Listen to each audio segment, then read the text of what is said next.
Makikita natin ulit ang ating bida na gulat pa rin ito, sa mga nangyayari at balisa. Napasabi na lamang siya ng ano ang nangyari, at kailan pa daw siya nakabalik ng bahay. At biglang may nag-message sa kanyang cellphone, at takang-taka dahil nakita niya ulit ang message nung araw na nanonood siya ng interview ni Yusunha. Napasabi na lamang si Gangjo sa kanyang sarili na nangyari ito lahat kahapon, at napagtanto niya sa kanyang sarili na sigurado na siya sa lahat sa mga nangyayari. Biglang itinaas ni Gangjo ang kanyang kamay, at binigkas ang katagang, steel card open at agad naman itong nagbukas. At lumabas ang kanyang system na nagpapakita ng kanyang mga kasanayan. Napasabi na lang si Gangjo ng isa itong walang kwenta at bihirang kasanayan. Nagulat si Gangjo sa kanyang nabasa, dahil nakopya pala niya ang skill ni Yusunha o Flame Emperor, nung araw na pinatay siya nito. At pinagpatuloy ni Gangjo ang pagbabasa ng kanyang mga kasanayan. Nagulat ulit si Gangjo sa kanyang nabasa. Sa kanyang mga kasanayan ako ay bumalik sa loob ng 24 oras bago ang aking kamatayan dala ang lahat ng aking alaala at kasanayan. Manghang-mangha si Gangjo sa kanyang nabasa at biglang napahawak naman ito sa pader na puno ng mga newspaper at napasabi ng bumalik. Dagdag nga pa rito, ito daw ay isang maalamat na kapangyarihan ng isang hunter. At biglang naalala ni Gangjo nung araw na pinatay silang dalawa ni Saint Isabel ni Yusunha. Na habang ito'y galit na pasabi na lamang siya ng kaya pala pinatay niya si Saint dahil lalasunin siya nito talaga kinabukasan at ako naman. Kahit inosente ako pinatay niya parent. Napatigil bigla si Gangjo sa kanyang narinig dahil sa nagbabalita, na katulad uli ng bago siya mamatay. Sabi sa isang balita, mangyaring sabihin sa iyong mga nagnanais na tagahanga ang susi sa tagumpay sa isang papuri. Nang marinig niya ulit ito nakita niya sa screen ng kanyang laptop ang muka ni Yusuna na nagsasalita. At sinabi ang mga katagang, yung magtatagumpay ay magtagumpay. Ngunit huwag kang humarang sa akin kahit na magtagumpay ka, o kundi mamamatay ka. Nagngalit ang mga ngipin ni Gangjo dahil narinig na naman niya ulit iyon nung bago siya mamatay at sinabing, mamatay. Tignan natin ulit ngayon kung sino ang mamatay ngayon, na habang nakaangat ang kamay neto na parang may gagawin siyang paghihiganti. Samantala biglang napalingon si Gangjo dahil may sumigaw ng apoy sa labas ng kanyang tinitirahan at agad naman sumilip ito sa kanyang bintana para tignan nito, at nakita ni Gangjo ang isang malaking apoy at may nagsalita sa labas ng, Diyos ko, anong gagawin natin? At paglabas ni Gangjo sa kanyang tinitirahan habang may hawak itong dagger at nagulat na lamang siya nang may sumita sa kanya at sinabing, huwag ka lang basta-basta tumayo dyan Thera, at lumabas ka. Ito pala ang mga mamamayan ng city na nagtulong-tulong para apulahin ang malaking apoy. Napasabi na lamang ang ating bida sa kanyang sarili na, ang lugar ng kanyang tinitirahan ay hindi katulad ng nasa labas ng mundo ito ay lungsod na ginawa ng mga taong pumupunta sa tore, na naghahangad na maging isang hunters. At agad tumakbo si Gangjo habang nakatingin ito sa kanyang cellphone at napasabi ng hindi ito maaari.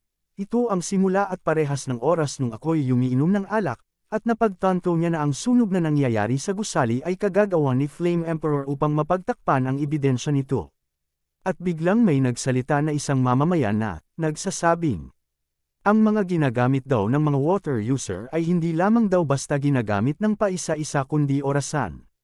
Ito, at gamitin ito ng sama-sama. At may biglang nagpakita na isang babae. Ito ang guild leader ng Black Dragon na si Black Witch, na kasalukuyang rank 2 hunter at sinabi niya rito, pansamantala daw munang papalitan ng mga taga Black Dragon Guild, at mangyaring makipagtulungan muna sa kanila kahit sandali. May nagpakita ulit na isang babae, ito ang rank 5 healer, chemist guild leader na si Alchemist, na ipinapaalam sa karamihan na ang perimeter ng gusali ay ligtas na at ang mga pinuproblema na lamang ay ang mga survivors na nasa loob pa neto kaya kinakailangan na doon nila ng isang rescue team. Samantala ang ilan ay tinatawag itong Babylon, ang iba naman ay tinatawag nilang unang palapag ng lungsod at kakaunti ang tinatawag na Lantern City. Ngunit pareho ang ibig sabihin ng lahat. Ito ay ang lungsod na hindi mo maaaring iwanan na sandaling pumasok ka. At may nagpakita muling isang hunter na nakasuot ng isang baluti na hindi matukoy kung ito ba ay lalaki o isang babae. Ito ang rank 10 hunter, urban vigilante, holy knight at sinabi niya. Hindi na do magiging problema ang lugar na ito dahil desyerto na ito sa loob ng 5 taon at sa palagay niya maaari na lang daw nilang ipagpasalamat ito. Mabalik naman tayo sa isang eksena na may sumisigaw na nanghihingi pa ulit ng fire extinguisher at kung meron pa bang mga water ability users. At makikita naman natin si Gongja na naglalakad patungo sa pinangyayarihan ng sunog, at ang mga mamamayan ng lungsod na ito ay mga taong kailangang mamuhay sa matinding sitwasyong ito. Samantala biglang napalinggan si Gongja sa kanyang lakuran nang may narinig siyang nag-uusap tungkol kay Saint Isabel na ang weird lang daw dahil bakit wala pa si Saint Isabel. Dahil hindi naman daw siya yung tipong nahuhuli sa mga bagay-bagay. Ito pala sila Hunter Alchemist at Hunter Holy Knight at dagdag pa ni Holy Knight sabi sa kanya ni Saint, meron daw siyang trabaho ngayong gabi, o baka mayroong date, dahil nakikita niya raw dito kasama si Yusuna of Flame Emperor. At sumagot naman dito si Hunter Alchemist na hindi niya raw gusto ang lalaking iyon, dahil may nararamdaman daw siyang masama at di maganda rito. At may biglang nagsalita sa likuran ng mga tao at agad nagsiling-unan ang mga ito, ito pala ang Flame Emperor at sinabing wow. Sino daw ang naglalaro ng apoy nang wala daw niyang pahintulot? At naandito naman si Gongja na nakararamdam ng galit nang nakita niya si Yu Sunha, napasabi na lamang siya nang naandito na siya. At agad naman binati ni Holy Knight ng Welcome Flame Emperor at sumagot naman dito si Flame Emperor oo naandito na ang kuya. Biglang may nagsalitang mamamayan na gaya ng nakikita mo nasusunog ang lumang slum area, pwede mo ba kaming tulungan? At sumagot naman ng pangiinsulto itong si Yu Sunha habang ito'y nakangisi at sinabing oo kaya ko. Pero, ano daw ang kanyang mapapala? Makikita naman natin dito si Gongja na naglalabasan ng mga ugat sa kanyang mga kamao sa sobrang galit neto kay Yusuna. Dahil nagawa pa nitong humingi ng gantimpala para mapatay ang apoy na kanyang sinimulan at napasabi na lang si Gongja ng isang psychopath. Agad nagprotesta ang mga tao dahil sa mga sinabi ni Yusunha at sinabi ng ilang mamamayan. Makakakuha ka ng papuri na ang rank 1 hunter ay gumawa ng isang mabuting gawa. At sumagot naman si Yu Sunha nang sa tingin mo ba may pakialam ako sa iniisip nila. Nagbulungan naman ang mga Marites at sino naman daw ang magmamalasakit sa kanyang pagkatao dahil isa na siyang alamat, at sabi pa ng isa maging tapat nga tayo, sino ba naman daw ang hindi nakakaalam na siya ay isang bastos na lalaki. At bigla na lang tumalikod papaalis itong si Yu Sunha, habang sinasabing hindi daw siya nagseserbisyo para sa komunidad. At makikitang nakatingin lang sa malapit itong si Gongja kay Yu Sunha, habang sinasabi sa kanyang sarili hindi siya katulad ng ibang mga hunters. Walang nakakaalam kundi ako lang. Lahat sila ay nag-iisip na siya ay isang bayani na may kakaibang personalidad at ako lang ang nakakaalam ng totoo na ang mukhang yan ay isang mamamatay tao.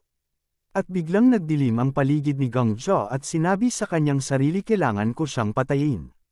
Biglang umikot ito patungo sa direksyon ni Yu Sunha na malapit sa nagliliyab na gusali at napansin naman ito ng nakasambrelong lalaki at sinabing hoy. Sir, saan ka pupunta masyado delikado dyan? At agad naman tinapik ni Gongja ng malakas ang kamay nito. Habang sinasabi sa isip nito, para ito sa uri ng tao para sa karangalan ng mga hunters at ang mga hunters ay yaong mga nangangaso ng mga halimaw. Samantalang napansin naman ni Yu Sunha, itong papalapit na si Gongja. At bigla namang kumuha ng puwersa sa kanyang pa itong si Gongja para upang bumwelta ng papasugod kay Yu Sunha at may biglang sumigaw ng sir mag-ingat ka at walang pag-aatubiling tinignan lang ito ni Yu Sunha, na habang papasugod na si Gongja na patungo sa kanya. Habang papalapit na ng papalapit itong so Gongja napapasabi na lang siya sa isip nito na itong halimaw na ito ay nararapat lang na mamatay at bigla na lamang nagulat ang lahat pati si Yu Sunha, sa ginawa ni Gongja na pagpapakamatay nito. At walang pag-aatubiling pinasok ni Gongja ang nagliliyab na apoy at nasunog na ng tuluyan si Gongja dahil ito lang daw ang tanging paraan para mapatay niya si Yu Sunha. At bigla naman lumabas ang kanyang system na nagsasabing namatay ka na.